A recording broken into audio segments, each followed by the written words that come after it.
Hello friends, welcome to Prateek Jain academy. GATE 2024 का registration form open हो चुका है, तो अब आप लोग फॉर्म भर सकते हो। अब एक एक करके मैं सारी डिटेल आपको बताता हूं कि एप्लीकेशन फॉर्म में आपको क्या क्या रिक्वायरमेंट होगा, कौन कौन लोग एलिजिबल हैं गेट 24 को देने के लिए, साथ ही साथ फॉर्म को हम कब तक भर सकते हैं, फॉर्म में क्या क्या हमें रिक्वायरमेंट होगा और फॉर्म को किस तरह से भरना है। ये सारी चीज़ें हम इसी वीडियो में कवर करने वाले हैं। तो सबसे पहले देखो कि ये वेबसाइट है gate2024.isc.ac.in। तो IISc बेंगलोर इस बार जो हमारा गेट 24 है वो कंडक्ट करवा रहा है, जैसा कि हम पहले भी देख चुके थे। और यहाँ पर अगर आप इस वेबसाइट पे जाओगे तो यहाँ पे आपको सारी डिटेल्स मिल जाएगी।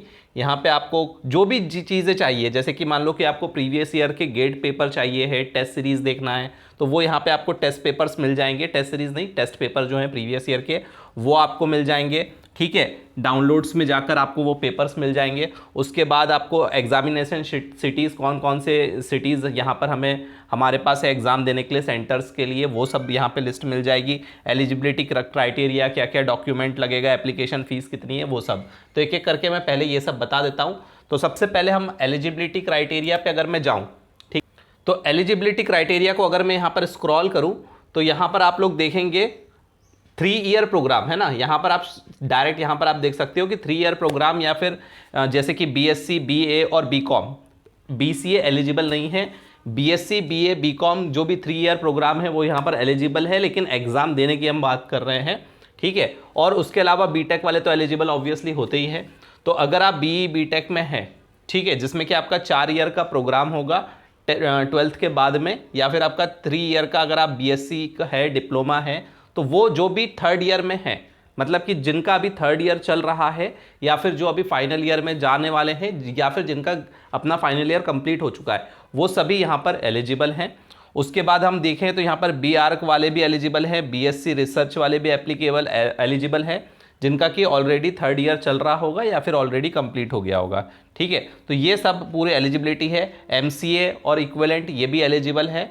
तो master in computer application, arts वाले हों, मैथमेटिक्स वाले हों, मतलब मास्टर डिग्री कोई से भी हो, आपकी मास्टर डिग्री चाहे MSc साइंस से हो, चाहे आप MA से हो, चाहे आप MCA वाले हो, या फिर कोई भी अगर आपके पास मास्टर डिग्री है, तो आप सभी लोग एलिजिबल है currently in the first year और हायर। मतलब फर्स्ट ईयर वाले भी एलिजिबल है, सेकेंड ईयर वाले भी एलिजिबल है। अगर MCA का किसी का यहाँ पर, जैसे कि NITs में 3 साल का MCA होता है, तो first year, second year, third year सभी लोग एलिजिबल है।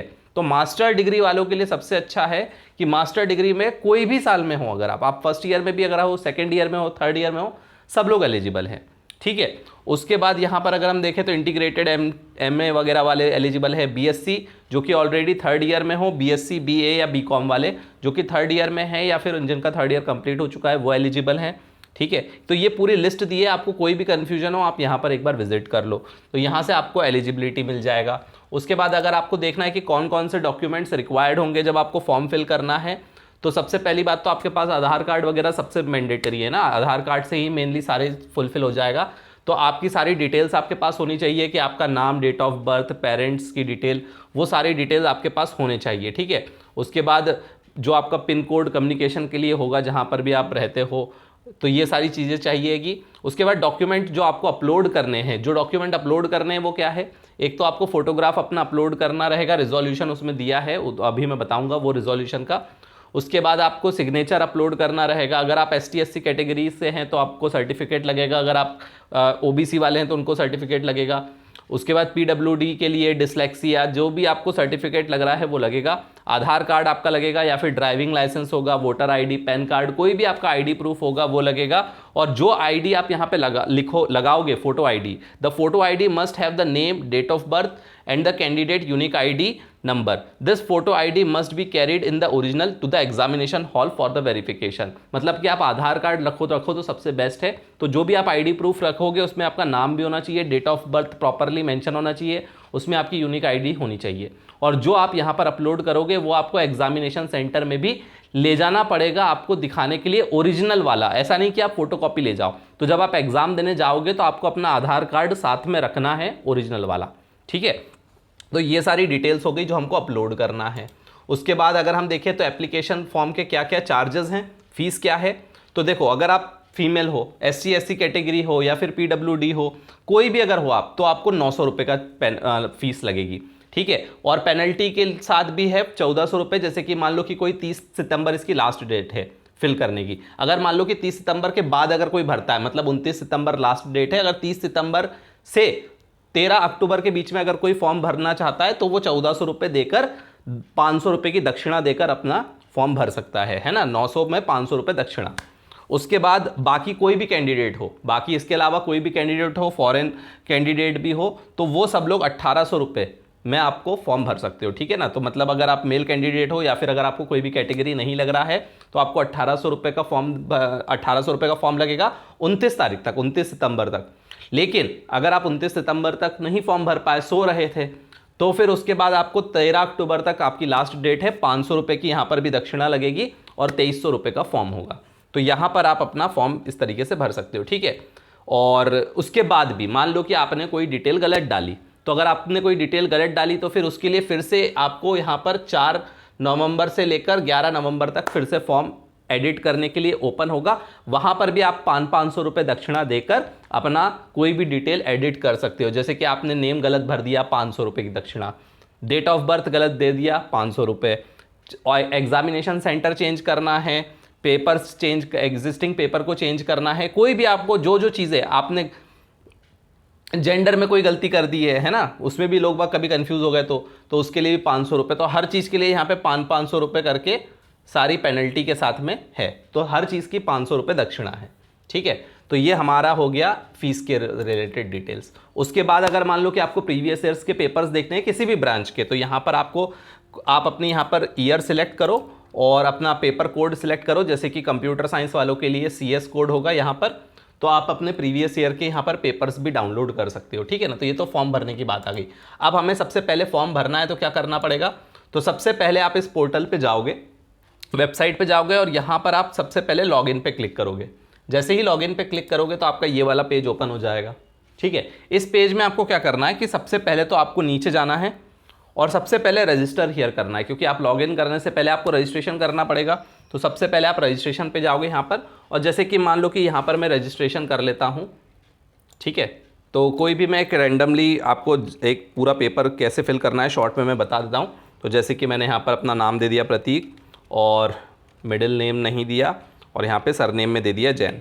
ठीक है, तो ये आपने नेम दे दिया, जो भी आपको कैंडिडेट नेम है यहाँ पर आपको दिख जाएगा, और यहाँ पर आप कंफर्म कर दो। कंफर्म कर दोगे तो यहाँ पर आपका पूछा जाएगा कि हाँ आपको यही नेम डिस्प्ले करना है ना। ये ध्यान रखना कि आपका जो वोटर ID में या जो भी आपके नाम आपका 10th क्लास की मार्कशीट में या 12th क्लास की मार्कशीट में जो भी आपका नाम है वही नाम एग्जैक्ट होना चाहिए। नाम को यहाँ पर अच्छे से चेक कर लेना, नहीं तो फिर 500 रुपये की दक्षिणा देनी पड़ेगी। ठीक है, उसके बाद यहाँ पर अपना ईमेल एड्रेस, कई बार लोग बार ईमेल एड्रेस ऐसा लगा देते हैं कि मोबाइल में लॉगिन तो है ईमेल, लेकिन उसका पासवर्ड ही नहीं याद है। तो तुम्हारा भैया वो ईमेल ID लगाना जिसका कि पासवर्ड भी तुम्हें याद हो और वो चालू रहे ईमेल ID। और अगर ऐसी ईमेल ID नहीं है तो उसको ईमेल ID पहले गूगल ईमेल ID बना लो, जीमेल ID या कोई भी ईमेल ID आप बना लो। ठीक है, तो जैसे कि मान लो कि अभी मैं एट रैंडम कोई भी एक ईमेल ID बना लेता हूँ gmail.com। ठीक है, और यहाँ पे ईमेल ID फिर से कंफर्म करना है। ठीक है, तो ABCD जो भी मैंने रखा है @gmail.com, ये मैंने अपनी ईमेल ID बना ली। ठीक है, और उसके बाद यहाँ पर आप अपना मोबाइल नंबर जो भी होगा, देखो मोबाइल नंबर और ईमेल ID दोनों को वेरीफाई करना पड़ेगा। तो ईमेल ID मोबाइल नंबर सही डालना। अभी तो मैं कुछ भी डाल देता हूँ, बाकी जो भी आपका valid email ID mobile number होगा वही डालना, क्योंकि आप जब तक उसको वेरीफाई नहीं करोगे तब तक आपको पेमेंट करने के लिए नहीं बोलेगा वो। ठीक है ना, तो अभी तो मैं कुछ भी डाल देता हूँ यहाँ पर 0986। ठीक है, उसके बाद यहाँ पर भी मैं डाल देता हूँ 1 2 3 4 5 और 09876। ठीक है, ये मैंने डाल दिया कुछ भी, और आप यहाँ पर कोई भी एक पासवर्ड जनरेट कर सकते हो अपना। ठीक है, तो यहाँ पर मैंने कोई भी एक पासवर्ड जनरेट कर लिया। ठीक है, और ये पासवर्ड भूलना नहीं है, आप लिख के रख लेना, और ऐसा कोई हार्ड पासवर्ड मत लगाना कि भूल ही जाओ, एकदम ईजी पासवर्ड लगाना ताकि आप लोग ईजीली उसको रिमेंबर कर सको। ठीक है, और यहाँ पर फिर एक बहुत ही डिफ़िकल्ट आपसे एक क्वेश्चन पूछेगा 5-1 जैसे कि पूछ लिया, इसको आपको करेक्ट आंसर देना है। और अब आपने यहाँ पर क्लिक करोगे तो आपका रजिस्ट्रेशन हो गया।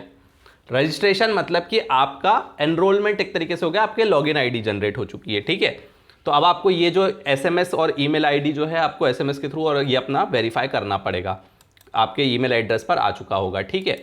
उसके बाद अब मैं इसको लॉगिन करता हूँ, ठीक है। अब आप उसी ईमेल आईडी और पासवर्ड को डालकर आप लॉगिन करो, एक क्वेश्चन का आंसर देकर और लॉगिन करो। तो जैसे ही आप लॉगिन करोगे तो यहाँ पर आपका ये लॉगिन हो गया। अब आपको फॉर्म फिल करना है, स्टार्ट करना है। अभी आपने सिर्फ लॉगिन रजिस्टर करके लॉगिन किया है।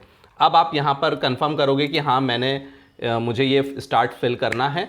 अब इसमें क्या क्या डिटेल्स देनी है, कोई लोग ऐसा भी हो सकता है कि जो लोग 2 स्ट्रीम से पेपर देना चाहते हैं तो वो यहाँ पे 2 सिलेक्ट करेंगे। अगर आपको सिर्फ एक ही पेपर देना है कंप्यूटर साइंस का या कोई भी ब्रांच का तो आप 1 ही सिलेक्ट करोगे। जैसे कि कोई होता है जो एडिशनल में कोई दूसरा पेपर भी देना चाहता है किसी और दूसरी ब्रांच का, तो उनको 2 सिलेक्ट करना पड़ेगा। लेकिन याद रखना कि फीस भी फिर 2 की लगेगी। जैसे कि अगर फीमेल कैंडिडेट के लिए अगर 900 रुपये एक पेपर की फ़ीस है तो 2 पेपर के लिए डबल फीस लगेगी 1800 रुपये। अगर आपने जो नॉर्मल कैंडिडेट है उनकी 1800 रुपये फीस है एक पेपर के लिए, तो अगर आपने 2 पेपर सिलेक्ट किया है तो 3600 रुपये लगेंगे। मतलब कि आपको 2 पेपर की फीस लगेगी। ऐसा मत सोचना कि आपने सोचोगे कि एक ही फीस में मेरे 2 पेपर हो जाएंगे, तो ऐसा नहीं है, फीस भी डबल लगेगी, ठीक है। अब आप यहाँ पर अपना पेपर सिलेक्ट करोगे। तो जैसे कि कंप्यूटर साइंस वाले कौन सा सिलेक्ट करेंगे, computer science and technology, information technology, ठीक है।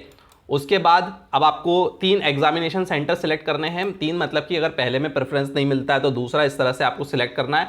तो जैसे कि यहाँ पर मैंने पहला ले लिया भोपाल, और दूसरा जैसे कि मान लो कि मैंने ले लिया कोई भी ले लेता हूँ, सागर ले लेता हूँ, और तीसरा मैं अलीगढ़ ले लेता हूँ, ठीक है। तो ये मैंने 3 जैसे कि सेंटर्स को सिलेक्ट कर लिया, और इसको आप सेव करते जाओ और नेक्स्ट करते जाओ, ठीक है ना, ताकि जो भी आपने फिल करा है वो लॉस्ट ना हो।